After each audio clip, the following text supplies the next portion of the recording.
At hinukay niya po ang lupa para po pagtatayuan ng kawayan. So, yan ganyan. Ba't ganyan? Hindi mo na sinagad dun.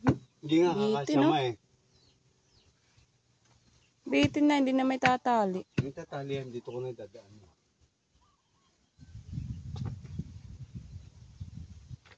Wala.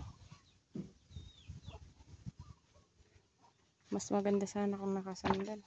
Maganda nga eh, kaso nga gusto mo bagbagin ko muna yung nyero. Doon mo na lang sana sa lupa binungkal, sinasabi ko nga sa'yo. Baon na nga eh, di ba? Sinabi sana ako, sanang naglagay. Ayaw ko sa'yo eh, pag ano eh. Tatanong ka sana, mas maganda sana nakasabit doon eh, parang ganun no. Brace nga siya eh.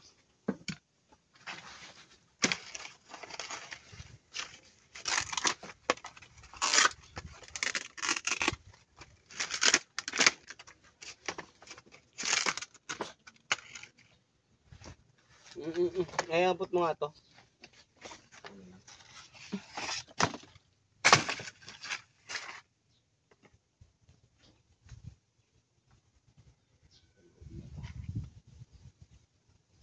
Bawasan mo na yan, malambot na yung ulo dito.